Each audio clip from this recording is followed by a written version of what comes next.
There's a particularly beautiful bald man that likes to do conquest videos for you to make sure that you can get your red box. But if you don't feel like watching Bit Dynasty, I can also help you out, and I also am follicularly challenged in the skull department. Let's take a look at the new conquest feats for the new edition of Conquest Ezra. It begins. It's nothing to worry about. So we all love the people over at swiggerevents.gg and their own Discord server because they always get these conquest feats extracted as soon as possible. This conquest is starting on Monday, and I will be getting out videos for all of the guides on how to get every single feat as quickly as possible, so stay tuned for that. But in the meantime, I thought we'd just take a look at these feats and calm everybody's mammary glands, okay? Because this is YouTube and we're being PC. So, let's take a look. Sector 1 shall be the first one. We'll finish off with the global feats. So, what do we need to do? Attempt to inflict tenacity down 50 times. This is a very, very easy feat. There are a bunch of characters that not only apply tenacity down at a very regular basis, but there are also a bunch of characters easily accessible that are decent and have AoE tenacity downs available to them. Even HK47, who's a requirement for Darth Revan, has an AoE tenacity down. Many of the new characters have got AoE tenacity down, like Death Trooper Peridia and stuff like that. So even if you've got a Marquis at 3-star and Gear 8, you will still be able to get this done relatively quickly. I will obviously have very, very easy guides on how to get this done, probably in 1 or 2 battles. Win 10 battles with Morgan Elsbeth surviving. Very, very easy, guys. I know that Morgan Elsbeth is a brand new character, and I guarantee you'll be able to go in with a team with a Gear 1, Level 1 Morgan Elsbeth and survive 10 battles, alright? Even 3-star, no investment whatsoever. You could throw her in with the likes of a CLS team and just drop off one of the characters, I don't know, maybe C-3PO, and still win and full clear and not have to worry about it.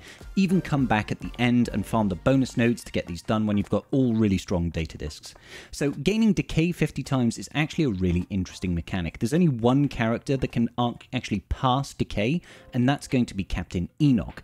The interesting thing about this is if you are not getting crit, this is how you're actually going to ramp up decay very, very quickly, and you don't even need to win. So you can just farm this out with the new team. You know, we're talking all Imperial Remnants, get Captain Enoch, Death Trooper, Night Trooper, and then throw in 2 additional Imperial Remnant units and just let them get wailed on, and you'll get that decay. Alright, they just need to drop to 1% health essentially and not get crit, and they'll gain a stack of decay, and you can ramp and ramp and ramp, and it goes up to 9 times per character. Theoretically, you could get this done in like a battle, guys. It's nothing to worry about. Defeat 35 enemies with Gungan units. Gungans are relatively new, having come out at about March this year, sorry. The good thing about Gungans is they push out a boatload of debuffs. Now, if we happen to have Volatile Accelerator and Amplify Agony as part of the data discs for this set, this feat will be done incredibly quickly under the likes of that data disc setup, because whenever we put out a debuff, the enemy is going to be taking massive amounts of damage. That will make this incredibly easy. Alternatively, we have got quite a few support characters, so using the data discs such as Zealous Ambition with anything that's pumping up your max health will easily get this done. Of course, anybody that's invested in Gungans as part of the raid, the new raid, will be able to get 35 kills with Gungans very, very easily. I'm confident that we're going to have at least 1 or 2 teams that we can cheese for multiple kills per round, but if not, we can always use it on the bonus node at the end of the sector in order to farm Datacrons at the same time. So not a problem there. Win with a full squad of Geonosians. This is where it's actually started to get interesting. Haven't seen Geo's feats in a long, long time, and I'm wondering why they're throwing it in now. It doesn't quite tick with my brain. But we don't know what the mid-sector boss is yet. A lot of people will have gained Geos from the recent Lightspeed bundle. If not, they are relatively strong in general, and you do need them to unlock certain other things, like you could use them to unlock Padme, for example. Also used to be required to unlock Watsam Bor in Darkside Geo. So I'm hoping people have got at least sort of Gear 12 Gungans to try and make this easier. Again, they benefit massively from support data discs such as Zealous Ambitions, or they will benefit massively for anything that with any sort of control manipulation with TM under the data disk section because they've got a lot of TM manipulation in their kits, lots of TM gains, and stripping TM from the enemy team. I don't think that's going to be hard. Win with only light side characters, easy. Defeat an enemy with Queen Amidala. Now, this is where it's going to get difficult. On the boss node, if you didn't unlock Queen Amidala last time, you just simply can't do this. If you have unlocked her and you've got any level of investment in her, it'll be a piece of cake.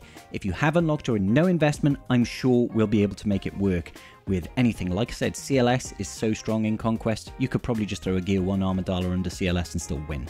Win with Gungan Boomadir surviving, again, you could do the same sort of principle, just throw him under a CLS team. Alternatively, if you want to try and get both feats in one, you could probably take this under something like a JMK, throw Queen Amidala and Gungan Boomadir in the same team and knock both of these feats out in one battle, and it won't be too bad.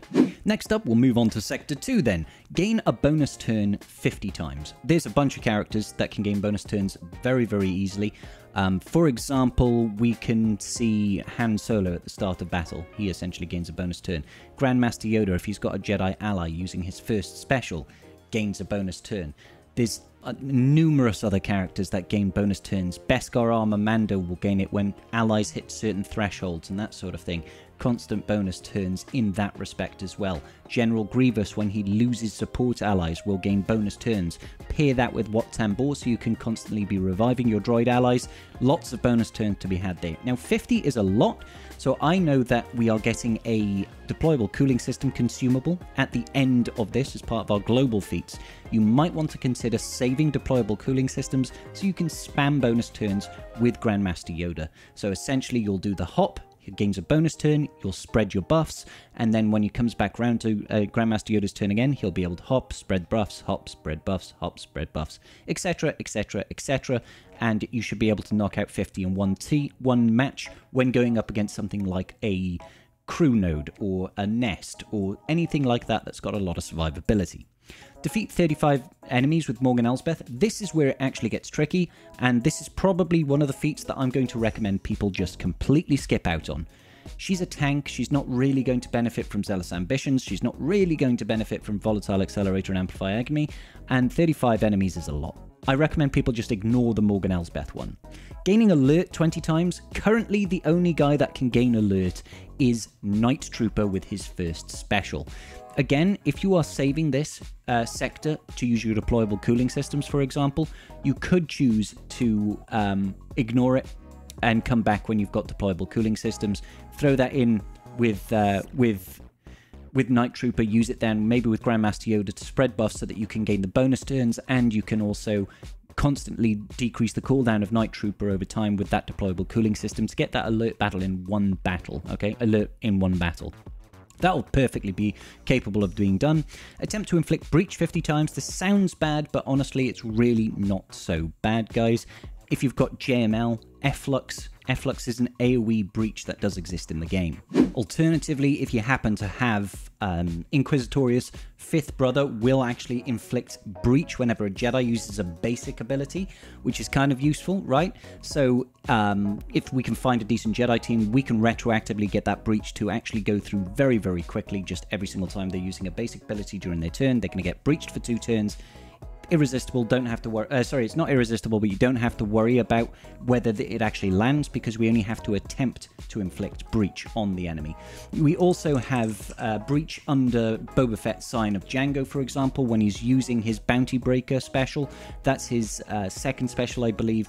When the enemy has got, when he's got 16 stacks of motivation, is it motivation? I want to say, no, not motivation, momentum. I know the techniques of the abilities and the stuff and the things. If he's got 16 or more, I think, stacks of that momentum, when he does that AoE, he is going to apply breach for 2 turns. So that is going to be an AoE breach as well. Obviously, JML is going to be a little bit easier.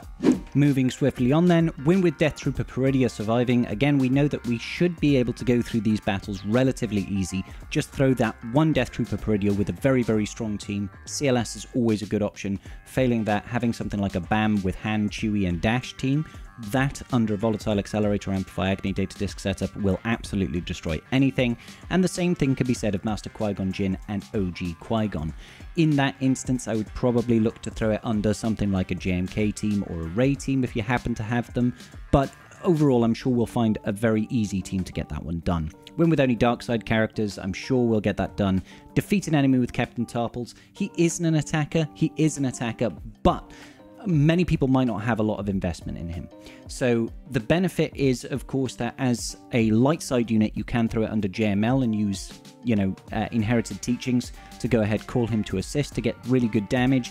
But I will find a solution for people without that sort of JML available to them, particularly if we're looking for Volatile Accelerator and Amplify Agony setups. It's very easy to get a kill with the character that you actually want, despite the gear level. We will have a solution for that, so don't worry. Moving on to Sector 3 then, first feat we've got here is gain evasion up 50 times. There's a load of characters that have got very good sources of evasion up. You've got it with Commander Ahsoka Tano, you can pass that with Grandmaster Yoda, spread it out throughout the whole team. You've got Han Solo, who puts all of those buffs out to all of his allies as well on his second special. You've got, I think it's Hunter under the Bad Batch, and maybe even another one, Tech or Echo, I think, can also do evasion up. Plenty of sources of evasion up in this game, guys. Bad Batch, Rebels, and Galactic Republic have all got good sources of that. Win 15 battles with Night Sister Acolyte surviving. Again, we will find a solution for this that isn't going to break the bank. Gain Retaliate 15 times. Okay, so Retaliate is only available on Phalanx. Gungan Phalanx, I believe it's his second special passes that, and it is only for himself and it cannot be copied. So there's no way for us to spread that. Unfortunately, this sector does look like you're going to have to try and, get some speed on that Phalanx, or maybe use some sort of setup where you've got deployable cooling systems, maybe, or you're using Thrawn to pass a turn over to Phalanx to get that retribution up. Sorry, not retribution, retaliate up. 15 times is quite a bit, but we will be able to do it gradually over time. Then we've got 15 battles with a full squad of Geonosians. This one does suck a little bit if you don't have any sort of investment in your Geonosians. And again, you could choose to skip it. We can lose out on 34 discs. So if you're getting rid of the Morgan Elsbeth one, that's 5 discs that you're not getting. 15 battles with Geonosians is 10. But if you've got any level of investment in them, sort of Gear 12 gear to low relic levels, perhaps you bought the Lightspeed bundle, we should be able to get those 15 kills. Win with Morgan Elsbeth surviving, we know this isn't going to be an issue. Obviously, it'll take more, we'll have to see what the actual boss node is, and then same for Captain Enoch. Now, you not really want to try and mix those teams unless you've got them relic leveled. If you've got Death Trooper Peridia and Night Trooper and Captain Enoch, maybe you could throw them together to save yourself a battle, but we don't know until we see that mid-boss. Same with Queen Amidala surviving at the end of the boss section over here. And then win without any using support units will be a piece of cake. There's plenty of teams that don't need support units. Let's go over to Sector 4. So Sector 4, gain Tenacity up 50 times. JMK starts the entire team with Tenacity up when he uses that first special. Jedi Knight Revan teams start with Tenacity up. You throw Grandmaster Yoda in there, you can spread Tenacity up. Seer Junda, unaligned Force users will have Tenacity up from the get-go. Loads of sources of Tenacity up. That's not going to be a problem. 15 battles with Keller and Beck in your squad. Obviously, you'll have to have some level of investment in him, but he is a fantastic character, and he's good in Conquest in general. If you've made purchase of that recent Cam Lightspeed bundle as well, it's going to be very easy for you. Just throwing in a full Galactic Republic team there, all Jedi. Beck lead with Cam, maybe Jedi Knight Anakin, maybe even throwing the likes of Gas, that sort of thing. Won't be a problem. Failing that, you can always just throw Keller and Beck under one of your GLs and just get the wins that way. Attempt to inflict or gain Blight 40 times. This one will be surprisingly quick, I promise you guys, if you have some level of investment inside of your new Imperial Remnant Night Sisters. Essentially, Blight is only really going to be passed with the new troopers, Death Trooper, Peridia, Night Trooper, and Captain Enoch. I'm sure I can find a means of getting that Blight spread very, very quickly. Now, it does count for yourself as well, so when Night Trooper inflicts Blight on himself, it is going to count. 40 times is really not so bad. It's quite easy to get, 4 or 5 stacks on the enemy team per enemy, and then you spread that from Night Trooper as well. Obviously, you will need some level of investment in your Night Troopers to get this to work a little bit properly. Defeating 30 enemies with Night Sisters is not going to be bad. If you've got stuff in the new Troopers, obviously you'll be able to use them because 2 of them are Night Sisters themselves. Failing that, they are all support type characters, so if we have Zealous Ambition data discs on your Night Sisters, you will be able to shred through this feat very, very quickly. Mini-boss, win with a full squad of Galactic Republic surviving. I mean, Galactic Republic is one of the strongest factions in the game. You've got the likes of Gas, you've got the likes of JMK Cat, Queen Amidala with Master Qui-Gon Jinn, Padawan Obi-Wan, you've got Bad Batch. You've got a whole slew of characters and teams that you can use to get this to work. I'm sure it'll be fine. Win with Jar Jar surviving is a little bit unfortunate. Thankfully, it's only worth 3 key cards, so you could probably skip this one if you haven't unlocked Jar Jar. If you've got Jar Jar, you will probably be able to get him to survive. The boss, win without using any Empire. There's plenty of teams that don't involve Empire. And then you need to win with Dark Trooper Moff Gideon surviving. Dark Trooper Moff Gideon is relatively old now. DCMG is a strong unit. Plenty of really good support with Scout Trooper and that sort of thing. But again, if you haven't got him geared up at this point, I'm sure that we'll be able to figure out a way of getting them to survive if there is a good Volatile Accelerator, Amplify Agony data disk setup in the game available. I haven't seen the data disks for this conquest yet. Sector 5 then, gain accuracy up 50 times, really not so bad. Sia Junda passes AoE accuracy up to the entire team. I believe Cal Kestis can provide it as well on his buff. Bastila Shan, the OG Bastila Shan, passes that, so you could pass it to Grandmaster Yoda. Grandmaster Yoda could spread it to the entire team. I believe Master Qui-Gon Jinn has it, and perhaps one of the new Gungans, and Scarif Rebel Pathfinder as well. So there's a lot of options that can pass accuracy up. There's probably some more characters that can do it as well. I don't see there being any issue with accuracy up. Attempt to inflict plague 100 times, more Night Sister feats. If you've got Mother Talzin, you'll be able to get this done very, very quickly. Like, every time you do a special, you attempt to inflict plague. If you've got Merrin as well, it'll be even easier because she sends out so much plague, it's unreal. Defeat 25 enemies with Death Trooper Peridia. This could be tricky. Maybe. It just depends on how difficult the sector is. It depends on if there are many enemies that we can farm kills off. Failing that, probably have to go to the boss sector. It is Sector 5, so the enemies are going to be tougher, but with Volatile Accelerator and Amplify Agony, you should be able to get this done. There's a lot of debuffs on Death Trooper Peridia, so he should be able to do really good damage. And then 15 battles with Geonosian Spy surviving. Weird again that they're sort of throwing in Night Sisters and Geonosians. I'm not sure why, but 15 battles with Geo Spy surviving should be fine. I believe Geo Spy starts stealthed anyway, so he's not going to be at the prime focus of a target. No problem at all there. Mini-boss, defeat an enemy with Padawan Obi-Wan. He's got boatloads of damage, but if you have no investment in him, I'm sure you'll be able to throw him under a JML or use some sort of, like I said, Volatile Accelerator, Amplify Agony setup.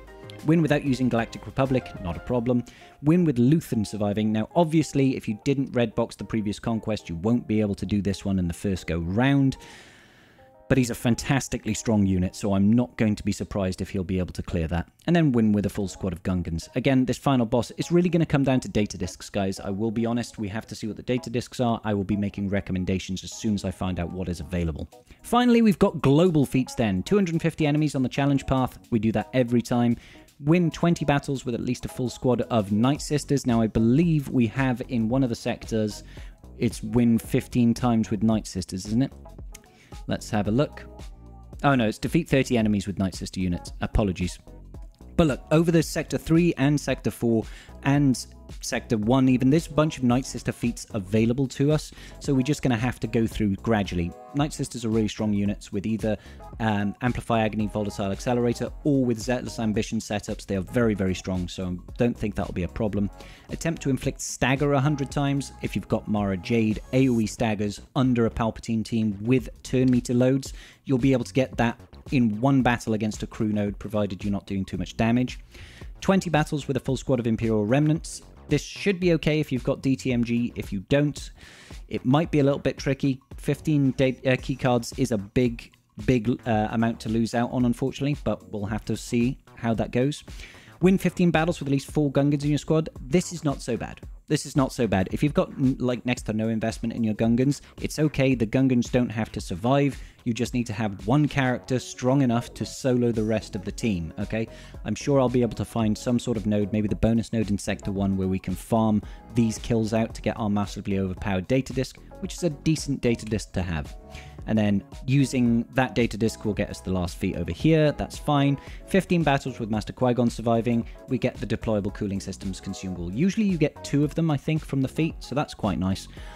And then you just need to use it. So winning with Master Qui-Gon Jinn surviving should be okay. Like I said, we can always use those teams that are very front-loaded. You can use stuff like Dr. Aphra, if you have Dr. Aphra, anything that takes an immediate turn at the start of battle essentially should be able to get this done. So anything like CLS teams with Han Solo in it, if you've got Dr. Aphra to take a bonus turn at the start, if you've got anything like a GG8 team, really powerful. That's General Grievous with BB-8 to gain a massive turn meter boost at the start of battle.